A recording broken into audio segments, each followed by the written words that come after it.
Part 2 from AMF Chris down in Phoenix of our 1,000th tournament. It's $1,000 for first place. Two of our very best all-time bowlers, appropriately enough, going for it here. It's Kyle King looking for his 60th career title, while Aaron Foshie looking to break into double digits with win number 10. 101 bowlers in scratch start of the day. We're down to the final two. King and Foch would surprise nobody, but they have outlasted a field of PBA titleists, USBC Eagle winners, USBC presidents, and everything else to get here. So extraordinarily talented field. It's been such a fun trip down memory lane today. Really great to see all of our names, big and small, from all of our years.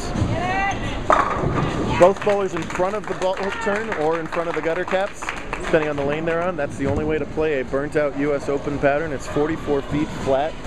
So it's just a little longer than US Open. US Open, it's 1-to-1 across the lane.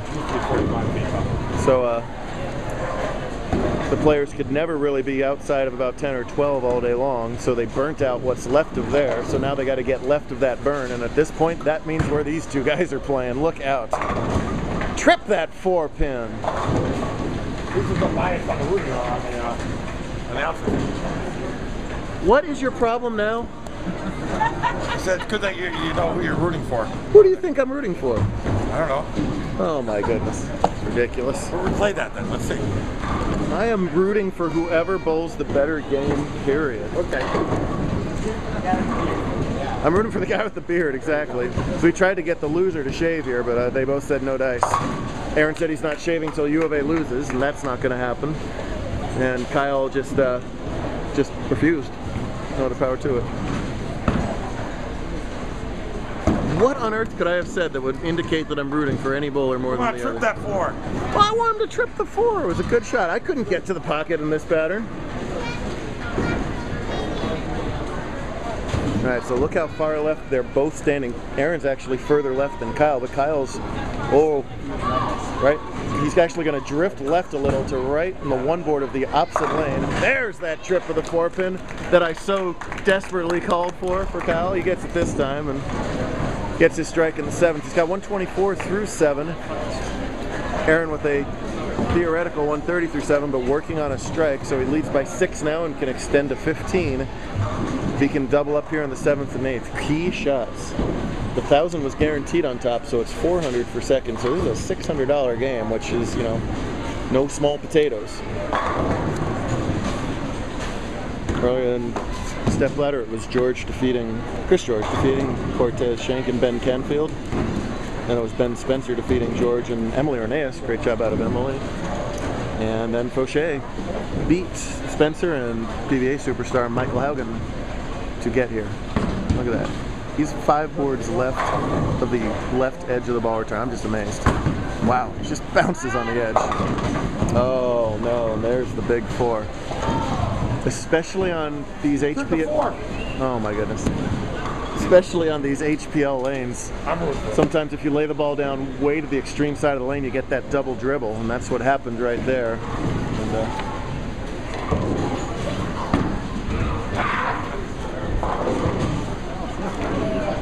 unfortunately for Foshie, he pays the ultimate price for it right there. Last time he attempted to get the 2 on his big split in the 4th frame and accidentally fouled, giving it a little extra speed. He's going to want to stay behind the line here and not dump off more counts. So that was smart to get the 2 right there, but it changes the complexion of this match as he now suddenly trails by 8 pins. He's ridiculous, isn't he? So if you're in here, you got to regroup. You're still very much in this match. You can still go off the sheet here in the 9th, 10th, and 11th to force Kyle to pick up at least 1 more double. And that's saying something on both accounts here. Is strikes, pockets hard enough to come by, let alone strikes, let alone doubles. As now he's got to continue to trust himself to play this obscene angle, this obtuse angle. He's literally standing around the 13 board of lane 12. That's crazy. A lot of loft. Boy, and once that look starts to go, I mean, what do you do next? You could ball down, I don't know what you do at that point. It's title match in the first. which it is. Still makeable spare, still anybody's game. But this tour learned about 12 years ago that you don't give Kyle King multiple opportunities to win matches. That split in the 4th looked deadly. That open in the 6th looked really deadly.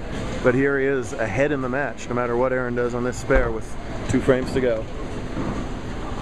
It's that hunger to win that has always been the Kyle King trademark. The money's great, and he's just won an obscene amount of it, but it is titles, titles, titles.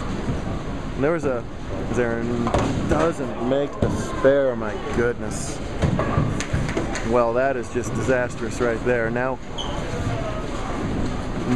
all of a sudden, when Aaron started that 2-frame segment, he was in the lead. Now, if Kyle doesn't open at least once, it's already over. The one knock on King's resume when he already had 40, 50 some odd titles, oddly enough, he had 0 majors. And he finally got off that schneid by winning the 2010 main event, and since then, it has been major, major, majors. He is perfectly happy with the half 10 right there. He doesn't mind, just wants to fill up these frames. Mark, and it's a winner. Now, once he won main event, then he's won an invitational, TFC. This won't go down in history as a major tournament, but this is a, all intents a major. Yes, it's a -10 major. Thank you, Michael. Yes, darling. Perfect. Thank you very much. No trouble at all at that 10 pin. He must mark here in the 10th frame. Anything less, Aaron can step up and take the title away. Any kind of mark, aside of the Craig Spencer 0 spare mark.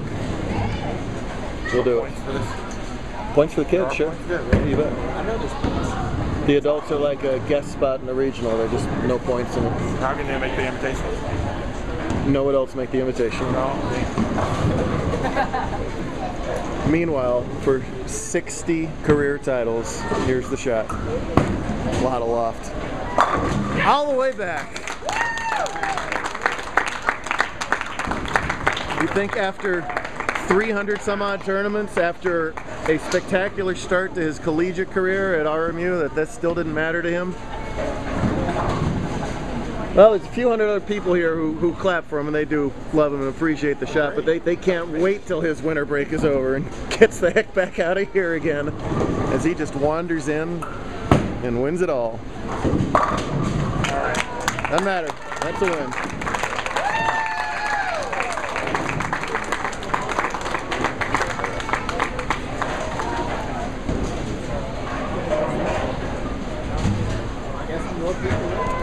Yep, it's that time.